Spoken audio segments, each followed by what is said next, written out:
to keep his team challenged and interested. Probably won't do it again against any good teams. Oh, I know he's not going to do it against the Rockets. He definitely don't want to leave that taste in their mouth, because if they win or if they lose or whatever, they going to remember it, because they're going to be like, we're going to see you in the playoffs. I mean, we're headed to a Rockets Warriors Western Conference final. So, yeah, that's the last thing you want, is giving any other team any other type of motivation, and then it comes and backfires on you. And then they're going to bring it up. They're going to be like, you did it to yourself. You shouldn't have been out there coaching. So you're absolutely right, Angry Black Man. Cedric was telling Angry Black Man Kerr trying to find ways to keep them focused against average teams. Like I said, I don't think, that helped. Said that they're not going to be any more focused by blowing out the Suns. Angry Black Man said, Jelani, definitely someone would have been on the ground in the 80s, 90s, and 2000s. Yeah, yeah. A few folks would have been on the ground, and they would have told them about it. Like, don't come down here. Don't come down. Man, I'm telling you, 80s and 90s, it was a different era, man. Steve Kerr, like I said, he knows. Try that against the Knicks back in the day with Patrick Ewing, Anthony Mason, Charles Oakley, Xavier McDaniel, and all those boys. Try that, John Starks, and see what happened. Letting players run plays and all that stuff. Man, he probably would have had somebody on injured reserve, on that. So, but he did it. Hopefully he doesn't do it again, because all it is just going to bring attention, that he does not want. Not that type of attention, to his team. Because KD is already talking about people hating on them. If you hate us, just hate. No, it's just like, look, KD, I mean, that was a little bit disrespectful, man. What if the Suns said, just like they were talking about the Suns is so bad or whatever, and then the Suns have a raffle, and they let 5 of their season ticket holders, sign them to 10-day contracts, and then they start them for the night game against the Warriors. You're gonna be like, wait a minute, these dudes, they haven't showed that they are NBA quality talent players. Just like none of those players have shown that they are NBA quality talent coaches. You're not gonna be totally upset, but you're just gonna be like, yo, this is messed up, man. This is a joke, And I think that's how they looked at it, man. But we're gonna move back into football. Ended with my weekend last week. But the Colts got themselves a head coach now. Frank Wright, from the OC, offensive coordinator for the Philadelphia Eagles, is now the head coach of the Indianapolis Colts. And I like the pickup. I'd said before, I'd never really thought that Josh McDaniels was the fit there. Like, to me, it just didn't seem like him and the Colts clicked together. Because when they were saying that, like, he was the front runner for it, I was like, I don't know if I like that. I don't know if that's going to work out. I could see him in some other teams that had some available positions, but the Colts just didn't. But Frank Wright, I could see that. Frank Wright, he's been trying to get a head coaching position for a while. He's interviewed, a few times. Obviously, the success of the Philadelphia Eagles has played a part, but he was in San Diego. They've had success on offense, and now obviously we saw the success that they had in Philadelphia on offense. And what is Indianapolis' biggest problem? Everything but offensive line, and producing points, at this point. So it's going to be on him. The good thing I do like about this is that I really think that because of how the whole situation went down, and there are people that's on that staff that Frank probably wouldn't have brought on that team, I think he's going to get a year or two leeway to turn things around before people really start grading, his performance as a head coach. But I do like it. Hopefully Andrew Luck will be back, so he'll get a fair shake, on this. Jacoby Brissett is not a horrible quarterback, but they, obviously they pay Andrew Luck all this money, so they want him back and they want him playing, at this point. But they fixed the line play, and we'll we'll see. Anything is possible. We just saw it. 2 years.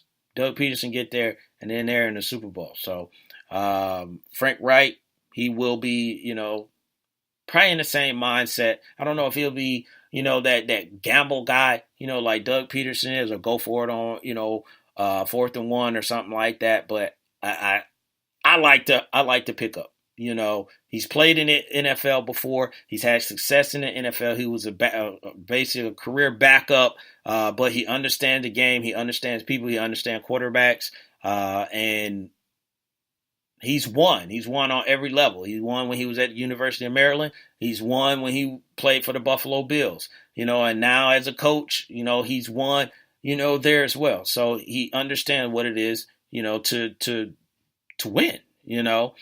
Mac Farrell was saying Sebastian Janikowski has been cut by the Raiders. We were just talking about that earlier. Mac, I was saying John Gruden finally got rid of Sebastian Janikowski because he was trying to get rid of him his first time where he was with the Raiders. But and also Mac Farrell said, hope Frank Wright build around Jacoby Brissett instead of Andrew Luck. Nah, that's not going to happen, Mac. They paying Andrew Luck way, way too much money for that.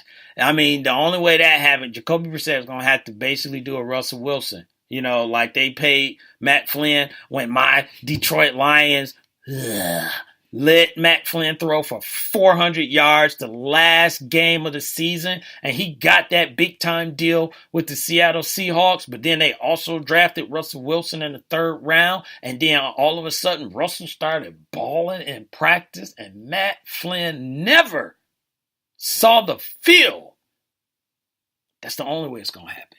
I mean, Jacoby is going to have to come out balling, but they got so much money wrapped up in Andrew Luck and all this rehab and everything, and they want him back. They're going to do everything in their power to get him back on that field to see if he got it or not. But like I said, Jacoby Brissett is not, a bad quarterback, and you got to give him credit for the situation. He got there, I think a week before the regular season started, so he didn't get any time. At that point, and he started and he was learning on the fly. So I still think he did a decent job, especially for a struggling offensive line, that they had, and he was out there running for his life, But let's end the show. Normally, lately I have been ending it with the Big L Award, but being that it is Valentine's Day /night, we're not going to do that. We're going to end it on love. We're going to end it up, really good, and I told y'all last week that I was not doing a show on Saturday. And Saturday, I do a show 8 p.m. Eastern Standard Time, the waitaminuteshow.com. Very easy. Just go to that. Shameless plug, but I am doing it. The waitaminuteshow.com. And 8 p.m. Eastern Standard Time is where you can listen to another show, that we do. But I didn't do a show last week because I had my first father-daughter dance. And let me tell you about it. I'll tell you a little bit about it, everyone, because first off, I told y'all, I told y'all, some of the stuff that I was going to do. But, your boy had to go get, the fresh cut, which was I got it at Razor Barbershop, which, is in Marietta. So if you're in Marietta, hit it up, Razor, RAZORED, barbers.com or razor.com. So you can set yourself an online appointment. It's awesome. It's awesome. You just set your appointment online. Now you don't have to go up in there and say, hey man, how many of y'all got waiting? You got a time slot. So, got the fresh cut on Friday. Saturday, picked up my suit. Cause I had to stun on them. I had to hit them with that heat and I put on my suit, but shouts out to my man, Rel Scott. He hit me up with the Prime Ties to go. So go to that, Prime Ties to go. So you can get yourself, a tie. So he laced me with the tie. And ladies and gentlemen, I did something that I never done before. Because since I was taking my baby out for the first time, I had to do it, differently. I tied myself a Eldritch knot tie. And for those who don't know, just look it up. It ain't easy. It ain't easy, especially the first time. But I got it. I locked it in, locked it up, had my suit, had my, my flower on my lapel and all that stuff, my handkerchief. And my daughter, she was done up too, had her hair done. Mama hooked her up. She had her corsage and all that stuff. We ready to go. Black out. Looking good. I'm looking good. She looking good. We looking good. The Bodies is looking good. So we hop in the whip. We hit down to, the dance. We walk up in the dance spot. Had to let them know we in the building. We ain't going out and call like cuckoo or nothing like that. But, let them know we in the building. We sat there, man. She had one of her friends there that was there. So they had, a lot of fun spending time together. But they had these competitions that was out there. And it's, let's just say, I got a little competitive. I sized up my competition out there. I was looking and I was like, oh, who am I going to get? I'm going to take somebody out. I'm taking one of these daddies out. So the first competition was Best Dance. And so, ladies and gentlemen, look, let me tell you something. I told y'all, F-L-I-N-T is in the building. I'm from Flint. We dance. We get down, But I didn't have to pull out the arsenal, of hot liquid metal, that I normally would have to do, because the competition was out. I saw a couple people, but I said, I can just hit them twice and then that's it. And they'll go down. So I hit them with a couple moves. I told y'all, bam, bam, bam. You right, Mac, for real. I was out there pop locking, plack out, locking it, popping, locking. Popping, locking. I took the title. They gave me the title of Best Dance. Best father out there dancing. So that's the first one. Hit me with the chocolate candy. So I got my daughter the chocolate candy. Then they want to hit us up with down the road. They want to see your agility. They want to see how you can move. So now they got a hula hoop competition.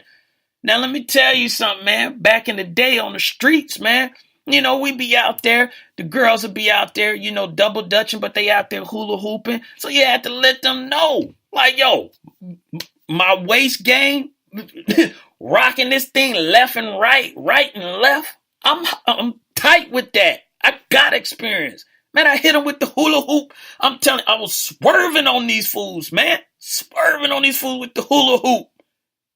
That's the second award. I took that title too. Took down some more daddies.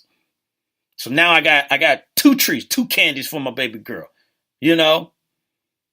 So athleticism runs in this family. So we had to go ahead and take that third title. My daughter, she said, oh, you know what? Daddy done laid it down twice. I got to get in the mix. Then they had musical chairs. Oh, yeah, we don't play about no musical chairs over here, bruh. I'm telling you. Man, y'all should have checked that. I wish y'all could have seen her box out game. It was Dennis Rodman-esque, blocking folks out, taking them seats from them other children. And she took the title. So we 3-time champions at the first father-daughter dance. We a dynasty. We running things. We, if anybody want to come see us, let us know. We don't dodge anybody. Neutral site, your home turf, our home turf. It don't matter. We take on, everybody, out there. So, but in all seriousness, we had a great time. We danced. She danced. And the other fathers, that was out there, it was awesome because I could tell like their daughters just loved every moment of it. They were out there dancing, with their fathers looking them in the eye. And it is something that they will never forget.